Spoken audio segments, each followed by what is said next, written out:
అందరికీ నమస్తే. Welcome to our channel. Present మనతో పాటు గెస్ట్గా ఉన్నారు senior journalist doctor Bharat Reddy గారు. సార్ నమస్తే అండి. నమస్తే సార్, జగన్మోహన్ రెడ్డి గారు నిన్న ప్రెస్ మీట్ పెట్టి అసలు నా హయాంలో కల్తీ మద్యమైనది తయారవ్వలేదు, అటువంటి మద్యాన్ని సరఫరా చేయలేదు అని చెప్పేసి చాలా ధీమాగా చెప్తున్నారు జగన్మోహన్ రెడ్డి గారు. అసలు నిజంగానే జగన్మోహన్ రెడ్డి గారి హయాంలో కల్తీ మద్యం లేదా, ఎటువంటి స్కామ్ జరగకుండానే ఇంతవరకు తీసుకొచ్చారా? జగన్మోహన్ రెడ్డి హయాంలో కల్తీ మద్యం జరగలేదని చెప్తున్న దానికి ఎంతమంది కల్తీ మద్యం తాగి చనిపోయారో మెడికల్ రిపోర్ట్స్ చూస్తే తెలిసిపోతుంది. ఏదైతే బ్రాండ్లు కాకుండా సొంత బ్రాండ్లు చేయడం జరిగింది.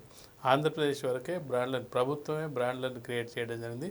వాటిని తాగడం ద్వారా చాలామంది కల్తీ మద్యం తాగి చనిపోయారు అనేది ప్రాథమికంగా ఉన్న రిపోర్ట్లు.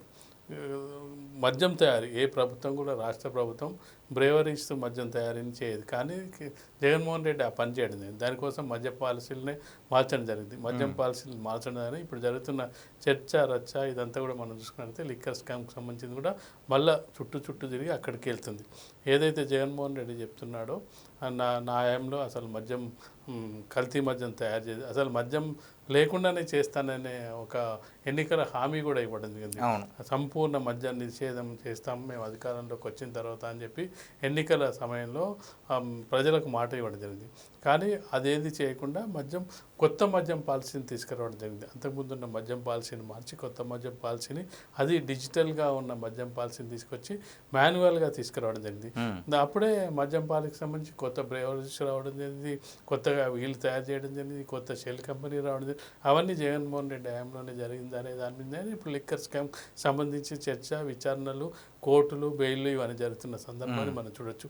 కాబట్టి జగన్మోహన్ రెడ్డి ఇక మద్యం పాలసీకి సంబంధించి ఇప్పుడు లిక్కర్ స్కామ్కి సంబంధించి తన చుట్టూ బిగుసుకుంటున్న ఉచ్చుకు బయటపడడానికి, ప్రజల దృష్టిని మళ్లించడానికి, ప్రజలు తనపై సానుభూతి చూపిస్తారని చెప్పడానికి ఈ విధంగా వ్యాఖ్యానిస్తున్నారో మనం అనుకోవచ్చు. ఎందుకంటే ఇక మిగతా తన అనుచరులు, సహచరులుగా ఉన్న వాళ్ళందరూ కూడా దాదాపుగా ఎక్కువ మంది ఈ లిక్కర్ స్కామ్లో అరెస్ట్ అవ్వడం లేకపోతే నోటీసులు అందుకోవడం జరిగింది. ఇప్పుడు అందరి వేలు ఎక్కడ వైపు చూపిస్తుందంటే ఇక సూత్రధారులు ఎవరు, పాత్రధారులు ఎవరు దీని వెనుక ఉండి నడిపించారు, ప్రభుత్వం అండ లేకపోతే ఇంత పెద్ద ఏ విధంగా జరుగుతాయి అని చెప్పి అనుబంధ ఛార్జ్షీట్లో కొన్ని సందర్భంలో జగన్మోహన్ రెడ్డి పేరు వచ్చినప్పటికీ ఇప్పటివరకు జగన్మోహన్ రెడ్డి విషయంలో సిట్ అధికారులు ఆచితూచి వ్యవహరిస్తున్నారు. కాబట్టి ఇది ఎక్కడైనా రేపు నన్ను అరెస్ట్ అయినట్టయితే ఏ విధంగా మార్గాల్ని వెతుకోవాలి, ప్రజల సానుభూతి ఏ విధంగా పొందాలనేది రకరకాల మార్గాలు అన్వేషిస్తున్నట్టుగా కనిపిస్తుంది. ఒకవైపు ఏమో జైలుకి వెళ్ళినట్టయితే ఆల్టర్నేట్గా ఏం చేయాలి, భారతిని ఏ విధంగా ప్రమోట్ చేయాలి, లేదంటే జైలుకి వెళ్ళి వచ్చిన తర్వాత మళ్ళీ పాదయాత్ర చేయాలి. గతంలో అనుభవం ఏంటంటే 11 నెలలు జైల్లో ఉన్న తర్వాత వచ్చి పాదయాత్ర చేయడం ద్వారా సీఎం కావడం జరిగింది. అదొక సెంటిమెంట్గా మారింది. ఇవన్నీ దృష్టిలో పెట్టుకొని ప్రజలు అంటే అన్యాయంగా జగన్మోహన్ రెడ్డిని అన్యాయం చేసి అక్రమంగా అరెస్ట్ చేస్తున్నారనే ఫీల్ కల్పించాలంటే ముందుగా కొంత దానికి సపోర్ట్ తీసుకోవాలి. ఏ విధంగా మద్యం జరగలేదు, ఇది అసలు లిక్కర్ స్కామే జరగలేదు, కల్తీ మద్యం జరగలేదు, ఇవన్నీ చెప్పడం ద్వారా ఏంటంటే పబ్లిక్ను కొంతవరకు మోటివేట్ చేయడానికి ప్రయత్నం చేస్తున్నాడు. రేపు అరెస్ట్ అయితే కొంత సానుభూతి రావాలి. అది జగన్మోహన్ అరెస్ట్ అవ్వడం అనేది అది ఎక్కడికి దారి తీయాలంటే జగన్మోహన్ రెడ్డి దృష్టిలో అధికార మార్గం, జైలు నుంచి అధికార పీఠానికి వెళ్ళే మార్గంగా ఉండాలి తప్పిస్తే జైలుకి వెళ్ళడం తప్పు, జైలుకి వెళ్ళడం తప్పు చేసి వెళ్తున్నాను అనేది కాకుండా జైలుకి వెళ్ళినా అంటే దాన్ని ఆ జైలు మార్గం ఏ మార్గం చూపించాలి, అధికార పీఠానికి మార్గం చూపించాలనే మార్గంలోనే గతంలో ప్రయత్నం చేయడం. ఇప్పుడు కూడా ఆ ప్రయత్నంలో భాగంగా ఈ లోపు ఏంటంటే ప్రజలకు కొంతవరకు నేను ఎలాంటి మద్యం పాలసీలో ఇరుక్కోలేదు అని చెప్పే ప్రయత్నంలో భాగంగా ఇవన్నీ చేస్తున్నట్టుగా మనకు కనిపిస్తుంది. సార్, ఇంకొక మాట కూడా ఏమన్నారంటే జగన్మోహన్ రెడ్డి గారు, కూటమి ప్రభుత్వం అధికారంలోకి వచ్చిన తర్వాత ఏపీలో కరప్షన్ బాగా పెరిగిపోయింది అంటున్నారు. ఇది ఎంతవరకు కరెక్ట్ అంటారు? కూటమి ప్రభుత్వం వచ్చిన తర్వాత ఏది పెరిగింది, ఏది జరిగిందా అని నువ్వు నిర్దిష్టమైన ఆధారాలతో చూపించాల్సిన అవసరం ఉంది.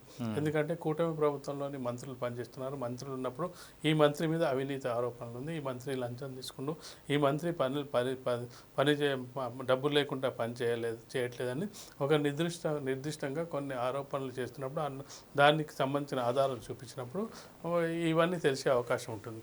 ఎందుకంటే ఇప్పుడు ఏది చేసినా కానీ ప్రభుత్వం పారదర్శకంగా ఆన్లైన్లోనే చేసే అవకాశం ఉంటుంది. నీకు పిల్లలకు స్కూళ్ళకు ఇచ్చినా, తల్లిదండ్రులకు డబ్బులు ఇచ్చినా, రేషన్ ఇచ్చినా, లేకపోతే ఫ్రీ బస్సు ఇచ్చినా, ఏది ఇచ్చినా కానీ పారదర్శకంగానే కనిపించే అవకాశం ఉంటుంది. ఇక తను ఎక్కడ ఈ స్కామ్ జరిగింది, ఏం జరిగింది, ఎక్కడ ఈ అవినీతి జరుగుతుంది అని చెప్పి చూపించాల్సిన అవసరం ఉంది. అంటే వేగ్గా ఉట్టిగా అవినీతి జరిగింది, లేకపోతే శాంతి భద్రతలు క్షీణించాయి, లేకపోతే అత్యాచారాలు జరిగాయి, అఘాయిత్యాలు జరిగాయి అని చెప్పి ఊరికే చెప్పడం కంటే కూడా దానికి సంబంధించిన ఆధారాలు, సాక్ష్యాలు ఇవన్నీ చూపించినట్టయితేనే ఒక శాంటిటీ ఉండే అవకాశం ఉంటుంది, ప్రజలు నమ్మే అవకాశం ఉంటుంది. దాన్ని అసెంబ్లీలో చర్చించే అవకాశం ఉంది. అసెంబ్లీకి ఎట్లా జగన్మోహన్ రెడ్డి వెళ్ళే అవకాశం లేదు. కాబట్టి ఖచ్చితంగా కూడా ఇవన్నీ కూడా ఏంటంటే కేవలం విష ప్రచారం, లేదంటే కూటమి ప్రభుత్వాన్ని దుమ్మెట్టిపోయడం, కూటమి ప్రభుత్వం వేలెత్తి చూపించడానికి ప్రయత్నాలు తప్పిస్తే అందులో ఎలాంటి ఆధారాలు చూపించకుండా కూడా ప్రెస్ మీట్లు పెడుతున్న దాన్ని మనం గమనించవచ్చు. సార్, జగన్మోహన్ రెడ్డి గారు ఏ పర్యటన చేసినా సరే ఏదో ఒక అవాంతరం ఎదురొస్తూనే ఉంటుంది, ఎక్కడ దొక్కినా ఏదో ఒక నష్టం జరుగుతూనే ఉంటుంది. ఈసారి ఏకంగా ఉత్తరాంధ్రలో పర్యటన చేయబోతున్నారు కాబట్టి 70 కిలోమీటర్ల రోడ్ షో చేయడానికి ఏర్పాట్లు అయితే చేసుకుంటున్నారు. సో దీనికి ప్రభుత్వం నిరాకరించి రోడ్ షో వద్దు, హెలికాప్టర్లో వెళ్ళండి అని అనుమతిస్తే కనుక దాన్ని వైసీపీ వాళ్ళు నిరాకరిస్తున్నారు. మరి దీన్ని ఏ విధంగా చూడొచ్చు అంటారు? జగన్మోహన్ రెడ్డికి కావాల్సింది ఏంటంటే ప్రజలను వెళ్ళి ప్రశాంతంగా కలవడం కాకుండా ఏదో ఒక రచన చేసి ఏదో విధంగా ఒక అలజడిని సృష్టించడానికి ప్రయత్నం చేస్తున్నట్టుగా మనకు కనిపిస్తుంది. గత పర్యటనలు మనం గమనించినట్టయితే గత పర్యటనలు కూడా ఆ విధంగానే జరగడం జరిగింది. ఎవరో చనిపోవడమో, లేదంటే తొక్కిసలాట జరగడమో, లేదంటే వివిధ మార్గాల్లో ఒక పర్యటనకు జగన్మోహన్ రెడ్డి వెళ్ళాడంటే ఖచ్చితంగా కూడా అక్కడ ఘర్షణ వాతావరణం నెలకొనడం, కొంత గందరగోళం నెలకొనడం, శాంతి భద్రతలకు విఘాతం కలిగించే విధంగా అందుకు అనుగుణంగానే పోలీసులు చర్యలు తీసుకుంటూ వాళ్ళకు కొంత షరతులతో కూడా అనుమతులు ఇవ్వడం జరిగింది. ఆ షరతుల్ని కూడా వైలేట్ చేసి వెళ్ళడం జరిగింది. అంటే ఏదో విధంగా గందరగోళం వచ్చినట్టే వాళ్ళు చెప్పినట్టుగా, పోలీసు చెప్పినట్టుగా షరతులతో వెళ్ళినట్టయితే ఎలాంటి ప్రాధాన్యత ఉండదు, ఎలాంటి చర్చ ఉండదు, ఎలాంటి పత్రికల్లో పెద్ద కథనాలు రావు. కానీ ఏదో ఒక గందరగోళం రచ్చయి ఒక లాఠీ చార్జో, లేకపోతే ఎవరన్నా కాన్వాయ్ కింద చనిపోవడం ఏదో జరిగినప్పుడు మాత్రమే పత్రికల్లో ప్రధాన శీర్షికలు, వార్తలుగా వచ్చి దాని మీద చర్చ జరిగే అవకాశం ఉంటుంది. ఆ రోడ్ షో సందర్భంగా రోడ్ షో ఎందుకు అనుమతిస్తలేరంటే దానికి కారణం ఏంటంటే గతంలో నువ్వు జరిగిన సంఘటనలకు ఆధారంగా పోలీసులు ఖచ్చితంగా నిర్ణయం తీసుకుంటారు. గతంలో నీ విషయంలో ఈ విధంగా పర్యటన జరిగిన సందర్భంలో శాంతి భద్రతలకు విఘాతం కలిగింది కాబట్టి ఆ విఘాతం కలగకుండా ఉండాలంటే ఏం చేయాలంటే వాళ్ళు కొన్ని ప్రికాషనరీ మెజర్స్ తీసుకుంటారు. ఆ మెజర్స్ ప్రకారం నువ్వు నీ లక్ష్యం ఏంది, ఒక దగ్గరికి వెళ్ళి కలవాలి. అది నువ్వు రోడ్డు మార్గంలో వెళ్తావో, ఏ మార్గంలో వెళ్తావో నువ్వు చూజ్ చేసుకోవాల్సిన అవసరం ఉంది. కాబట్టి దీన్ని ఖచ్చితంగా నిరాకరించే అవకాశం. అట్లా ప్రశాంతంగా వెళ్ళి వచ్చినట్లయితే జగన్మోహన్ రెడ్డికి రాజకీయంగా ఏ విధంగా ఉపయోగం ఉండదు. కాబట్టి ఖచ్చితంగా ఈ రోడ్డు మార్గంలో వెళ్ళినట్టయితే కొంత పబ్లిక్లో ఏదో ఒక ఇది జరుగుతుంది, కొంత అలజడో లేకపోతే శాంతి భద్రతల విఘాతమో ఏదో ఒకటి జరిగినట్టయితే కొంత ప్రాధాన్యత లభించే అవకాశం ఉంది అనేది జగన్మోహన్ రెడ్డి దానికోసం పట్టుపడుతున్నట్టుగా మనకు కనిపిస్తుంది. Okay, thank you sir.